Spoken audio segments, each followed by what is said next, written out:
जी बिल्कुल, हम मौजूद हैं इस वक्त डिस्ट्रिक्ट ओवरटेक सिंह की तहसील है गोजरा। गोजरा का गांव है नवाही, जिसका नाम है शाहपुर 344। अगर यहां पर बात की जाए, यहां के जो लोग हैं इनके साथ एक बहुत बड़ा सानहा हुआ है।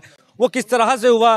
गांव के लोगों का ये कहना है इनको सियासत की भेद चढ़ा दिया गया, इनके गाँव तोड़ दिए गए हैं। मेरे साथ कुछ गाँव के लोकल लोग भी मौजूद होंगे, इनसे बात करेंगे। जी अस्सलाम वालेकुम।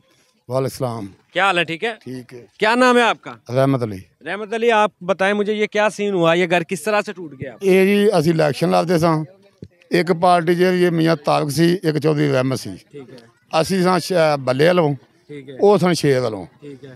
ਜਨਾਬ ਅਸੀਂ ਇਲੈਕਸ਼ਨ ਲੜਦੇ ਰਹੇ ਹਾਂ। ਇਲੈਕਸ਼ਨ ਦੇ ਦੌਰਾਨ ਇੱਥੇ ਫਲੈਕਸਾਂ ਲੱਗੀਆਂ ਹਨ ਔਰ ਮੌਲਵੀਆਂ ਦੀਆਂ ਵੀ ਲੱਗੀਆਂ ਹਨ, ਅਲਬੈਕ ਵਾਲਿਆਂ ਦੀਆਂ। ਇਹ ਜਲਸਾ ਨਹੀਂ ਸਨ ਕਰਨ ਦਿੰਦੇ ਉਹਨਾਂ ਨੂੰ ਵੀ, ਤੇ ਨਾ ਸਾਨੂੰ ਵੋਟ ਮੰਗਣ ਦਿੰਦੇ ਹਨ। ਅਸੀਂ ਇਲੈਕਸ਼ਨ ਲੜਦੇ ਰਹੇ ਹਾਂ। ਅਸੀਂ ਪੀਟੀਆਈ ਇਹਨਾਂ ਦੇ ਬਰਾਬਰ ਤੋਂ ਅਸੀਂ ਜ਼ਿਆਦਾ ਵੋਟ ਲਾ ਲਏ, ਅਸੀਂ ਜਿੱਤ ਗਏ। ठीक है। ਇਹਨੇ ਦੂਜੇ ਦਿਨ ਏਸੀ ਸਾਹਿਬ ਨੂੰ ਦਰਖਾਸਤ ਦਿੱਤੀ ਹੈ। ਦਰਖਾਸਤ ਦੀ ਨਾ ਸਮਾਤ ਹੋਈ ਹੈ, ਨਾ ਏਸੀ ਸਾਹਿਬ ਨੇ ਕੋਈ ਨੋਟਿਸ ਦਿੱਤਾ, ਨਾ ਏਸੀ ਸਾਹਿਬ ਨੇ ਕਿਸੇ ਨੂੰ ਤਲਾਹ ਦਿੱਤੀ ਹੈ। ਅੰਦਰ ਦੇ ਅੰਦਰ ਨਾ ਇਹ 5-7 ਦਿਨਾਂ ਦੇ ਵਿੱਚ ਉਦੋਂ ਪਤਾ ਲੱਗ ਰਿਹਾ ਜਦੋਂ ਅਮਲਾ ਲੈ ਕੇ ਪਿੰਡ ਆ ਗਿਆ। ਨਾ ਸਿਰਫ ਤਹਿਸੀਲਦਾਰ ਨੇ ਇਹ ਗੱਲ ਦੱਸੀ ਹੈ ਕਿ ਏਸੀ ਸਾਹਿਬ ਨੇ ਸਾਨੂੰ ਭੇਜਿਆ। ਏਸੀ ਸਾਹਿਬ ਨੇ ਇਹ ਗੱਲ ਆਖੀ ਹੈ ਕਿ ਮਕਾਨ ਢਾਓ। ਅਸੀਂ ਉਹਨੂੰ ਆਖਿਆ ਵੀ ਨੋਟਿਸ ਦਿੱਤਾ ਹੀ, ਕੋਈ ਦਰਖਾਸਤ ਦੀ ਸਮਾਤ ਕੀਤੀ ਆ ਜਾਂ ਕਿਸੇ ਦੇ ਆਰਡਰ ਤੋਂ ਡੀਸੀਓ ਸਾਹਿਬ ਦੇ ਲਏ ਨਹੀਂ। ਦਰਖਾਸਤ ਦੇ ਡੀਸੀਓ ਨੂੰ ਅਸੀਂ ਸੁਣਿਆ ਵੀ ਮਾਲਕ ਹੋ ਗਿਆ ਏ, ਹਾਲੀ ਤੇ ਤੂੰ ਉਹਨੂੰ ਥੱਲੇ ਸਮਾਤ ਕਰਕੇ ਭੇਜੀ ਵੀ ਨਹੀਂ, ਤੇ ਤੂੰ ਕਿਵੇਂ ਢਾਣਾ? ਉਹਨੇ ਆਖਿਆ ਜੀ ਪਿੱਛੇ ਹੋ ਜਾਓ, ਦਾਦਾ ਬਿਨਾ ਸਮਾਨ ਕੱਢ ਲਓ। ਉਹਨੇ 15 ਮਿੰਟ ਦਾ ਆਰਡਰ ਦਿੱਤਾ ਸਮਾਨ ਕੱਢਣ ਦਾ, 10 ਮਿੰਟ 'ਚ ਉਹਨੇ ਕ੍ਰੇਨ ਲਾ ਦਿੱਤੀ ਹੈ। ਜੋ ਸਮਾਨ ਦੇ ਵਿੱਚ ਜੋ ਮਤਲਬ ਘਰ ਦਾ ਰੱਖਿਆ ਵਿਖਾਇਆ ਵੀ, ਉਹ ਸਾਰਾ ਮਲਬੇ ਦੇ ਥੱਲੇ ਦੱਬਿਆ ਪਿਆ। ਜਿਹੜਾ ਇਹਨਾਂ ਕੋਲ ਚੁੱਕਿਆ ਗਿਆ, ਇਹਨਾਂ ਚੁੱਕ ਲਿਆ, ਉਹਨੇ ਮਾਰੀਆਂ ਨੂੰ ਕ੍ਰੇਨ ਨੇ ਆਣ ਕੇ ਮਤਲਬ ਸ਼ੁਰੂ ਕਰ ਦਿੱਤਾ ਕੰਮ। ਜਿਹੜਾ ਮੁਤਲਕਾ ਪੁਲਿਸ SHO ਨੇ ਕਿ ਭੇਜੀਏ, ਉਹਨੂੰ ਵੀ ਅਸੀਂ ਤਰਲੇ ਮਾਰਨੇ। ਤਹਿਸੀਲਦਾਰ ਨੂੰ ਵੀ ਆਂਦੇ ਰਹੇ ਵੀ ਸਾਨੂੰ ਕੋਈ ਟਾਈਮ ਦਿਹਾੜੀ ਦਾ ਦੇ, ਕੋਈ 2 ਦਿਨਾਂ ਦਾ ਦੇ, ਤੂੰ ਸਾਡੀ ਸਮਾਤ ਤੇ ਕਰ। ਉਹਨੇ ਕੋਈ ਗੱਲ ਨਹੀਂ ਸੁਣੀ। आपके कहने का मतलब है सियासत की नज़र हो चुकी है ये गांव जो सियासी की वजह तो PTI ਨੂੰ ਵੋਟ ਪਾਉਣ ਦੀ वजह तो और PTI ਦਾ ਜਲਸਾ कराने की वजह तो ਸਾਡੇ मकान टिके ने। ये मुतलका जो सियासतदान थे, जिसमें मतलब लगा ले आप जो मुस्लिम नून के हैं, हाँ। उनसे आपका कोई रब्ता हुआ? नहीं, ਉਹਨਾਂ ਸਾਡੇ ਜਿਹੜੀ ਸਿਆਸਤ ਹੈ ਸਾਡਾ ਉਹਨਾਂ ਨਾਲ ਵੀ ਨਹੀਂ ਹੋਇਆ, ਸਾਨੂੰ ਪਤਾ ਹੀ ਨਹੀਂ ਲੱਗਾ। ਲੇਕਿਨ ਇਹ ਗੱਲ ਅਸੀਂ ਬਾਅਦ ਹੀ ਸੁਣੀ ਹੈ ਕਿ ਏਸੀ ਸਾਹਿਬ ਜਾ ਕੇ ਖਾਲਦ ਬਜ਼ਾਜ ਦੀ ਕੋਠੀ ਸਾਨ ਕੀਤੇ ਨੇ। ਖਾਲਦ ਬਜ਼ਾਜ ਢਵਾਨ ਵਾਲਾ, ਖਾਲਦ ਬਜ਼ਾਜ ਨੇ ਅਮਲੇ ਨੂੰ ਸਾਹ ਹੀ ਨਹੀਂ ਪੁੱਟਣ ਦਿੱਤਾ ਜਿੰਨਾ ਚਿਰ ਮਕਾਨ ਡਿੱਗੇ ਨਹੀਂ। ठीक हो गया जी। ਖਾਲਦ ਬਜ਼ਾਜ ਦੀ ਵਜ੍ਹਾ ਤੋਂ ਕੰਮ जैसा ਏਸੀ ਸਾਹਿਬ ਉਹਨਾਂ ਦਾ ਲਿਆ ਸੀ। बिल्कुल जी, जैसे कि असिस्टेंट कमिश्नर मुबैना तौर पर साबका MNA मुस्लिम लीग नून के उनके साथ मिली भगत से ये गांव के अंदर जो मामलात हुए हैं, जो घर तोड़े गए, थोड़ा सा रास्ता देगा जी। यहाँ पर जो घर टूटे हैं, अगर मैं आपको दिखाऊं, ये कॉर्नर वाला घर टूट चुका है, साथ वाला ठीक है।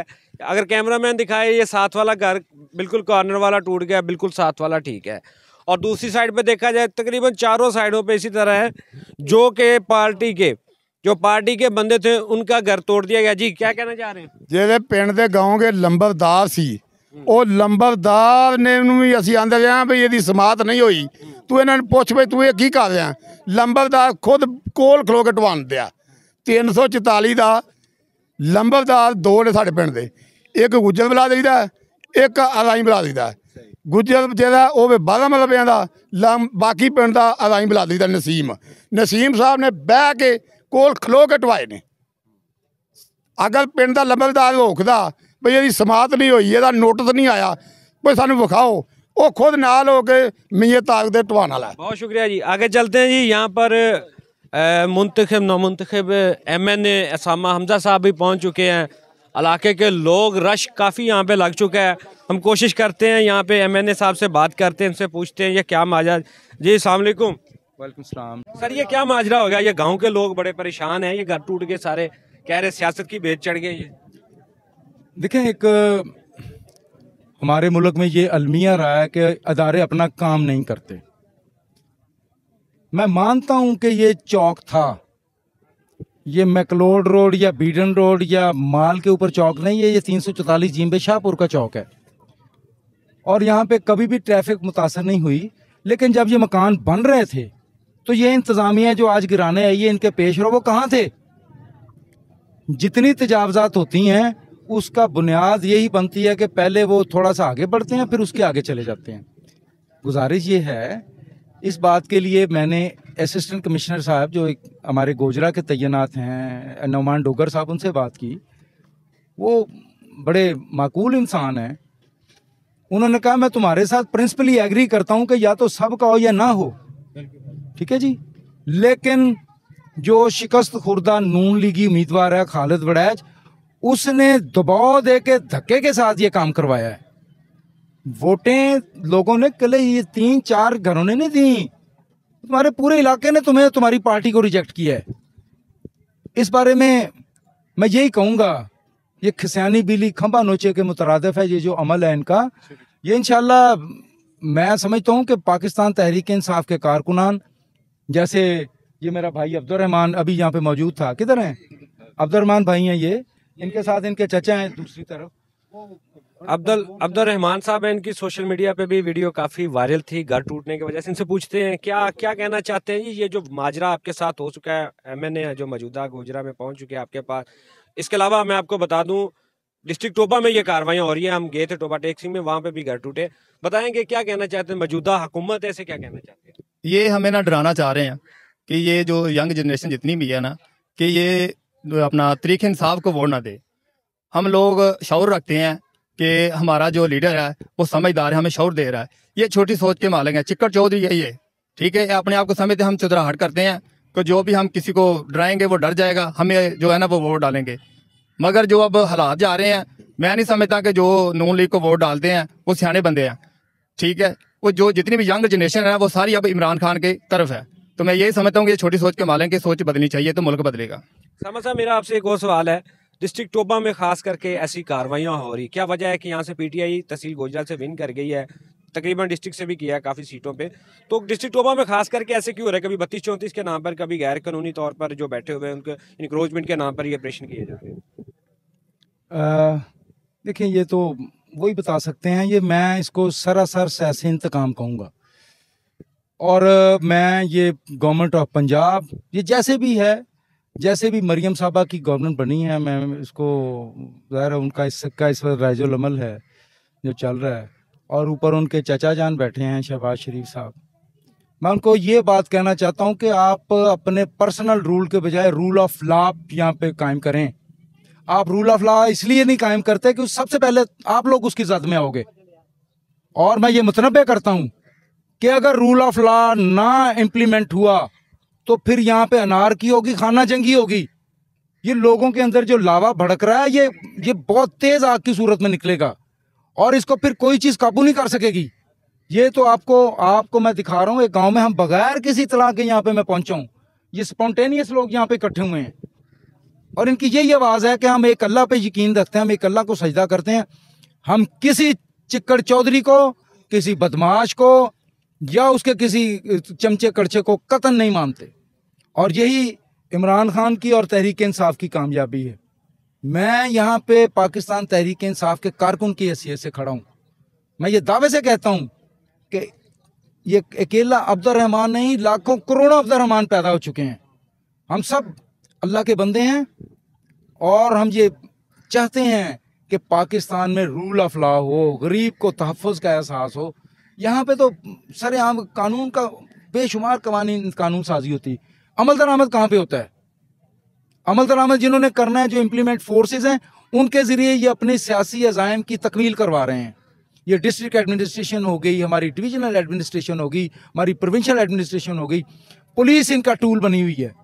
पुलिस वाले, मैं नहीं कहता हूँ कि उनकी अक्सरियत हमारे साथ हामी है, लेकिन जब किसी ने ओबे करना है वो यूनिटी ऑफ कमांड होनी चाहिए। हम नहीं चाहते कि कोई अनारकी फैले, लेकिन उनसे वो काम करवाएं जो आपके मनसब का तकाजा है। अपनी नाजायज गंदी गलीज सियासी ख्वाहिशों की भेंट इन अदारों को ना चढ़ाएं। बहुत हो चुका, मैं कहता हूं अनफ इज अनफ, बहुत हो चुकी। अब छोड़ो, या तो इक़्तिदार छोड़ो या फिर हमारी जान छोड़ो, नहीं तो अवाम तुम लोगों का खुद एहतसाब कर लेंगे। लोगों के अंदर बहुत इस वक्त नफरत की फिजा है। ये मैं अकेले 344 की बात नहीं कर रहा। मैं अभी ये गांव में ही लोगों से पूछा है, मैंने कहा जनाब, वो बताया लोगों ने कि 5-5, 10-10 एकड़ के मालिक जो लोग थे उनको ये बिस प्रोग्राम्स के ज़रिए से गवर्नमेंट ऑफ पंजाब उनको खुराक और गंदम और दूसरी चीज़ें दे रही है, जो बिल्कुल जो आप कह लें कि जिनके तन के ऊपर कपड़े नहीं है, एक वक्त की रोटी के मोहताज हैं, उनको ये सरकार क्यों नहीं दे पाती? किस बंदे ने इनकी ये नंबरिंग की है? किस बंदे ने इनका? आपके सामने कोविड के दौरान मैं मिसाल देता हूँ, सानिया नश्तर थी हमारी यहाँ पे एहसास प्रोग्राम की इंचार्ज थी। वो एक बहुत पढ़ी लिखी और सरदार अब्दुल रब नश्तर की पोती थी। उस मेरी बहन ने किसी पीटीआई के, किसी नॉन पीटीआई के कोई तमीज़ नहीं रखी, और नतीजा कोविड जो एक बहुत मोहलक किस्म का एक अरसा था जिसमें पूरी दुनिया के अंदर तरक्याती अमल और बाकी सेहतमंद काम मुतासर हुए थे, पाकिस्तान के अंदर लोगों के अंदर अल्हम्दुलिल्लाह लोगों के अंदर एक साई ऑफ रिलीफ था। लोगों को उनके डोर स्टेप के ऊपर सारी चीज़ें मिली थी। और इसी तरह से वैक्सीनेशन के अंदर किसी बंदे से उसकी सियासी शनाख्त या उसका रेफरेंस नहीं मांगा गया। अब तो एक आटे के थैले पे नवाज शरीफ की तस्वीर लगा के वो बंदा जो 4 हफ्ते के लिए गया फिर 4 साल बाद वापस आता है। देखें, ये तो कानून का मजाक आपने खुद उड़ा रहे हैं। ये अवाम के टैक्सों का पैसा है जो आप लोगों को दे रहे हैं, और दे किन लोगों को रहे हैं? जो इसके मुस्तहिक नहीं है। मुस्तहिक हैं, लेकिन इनमें उन लोगों को निकालें और जो बिल्कुल करोड़पति हैं, और गरीब लोगों को इसमें शामिल करें, वरना इसका कोई फायदा नहीं है ऐसी आपकी एक्सरसाइज का। मरियम साहबा जितने मर्जी फोटो सेशन करवाती रहे, खालिद वड़ैच अपने हवारियों को भेजता रहे, कोई फायदा नहीं। मैं ये यकीनन कहता हूं कि आप लोग इस बात को समझें कि अवाम इन चीज़ों को, अब ये 70 या 90 की दिहाई नहीं है, अब ये सोशल मीडिया का दौर है, हर चीज़ लोगों तक पहुंचती है। लोगों के सेंटिमेंट्स को समझें। लोग चाहते क्या हैं? हम इंसाफ चाहते हैं। आप बताओ, आप इंसाफ के अलावा तो नहीं कुछ चाहते? तो यही हमारा मंशा है। हम चाहते हैं कि लोगों के साथ इंसाफ हो। अगर सरकार इंसाफ नहीं करेगी, फिर मॉब जस्टिस तो आप जानते हैं किस तरह से होता है, वो फिर अच्छी बात नहीं है। Thank you. बहुत शुक्रिया। MNA सामा हमजा साहब हमारे साथ मौजूद थे। अगर मैं आपको दिखा सकूं, यहाँ पर जो घर टूटे हुए हैं, यहाँ पर घर टूटने की काफ़ी तादाद में नज़र आ रहे हैं। अगर सिंगल स्टोरी नहीं, डबल स्टोरी भी घर यहाँ पे बने हुए थे। कुछ छोटे घर थे, वो भी टूट चुके हैं।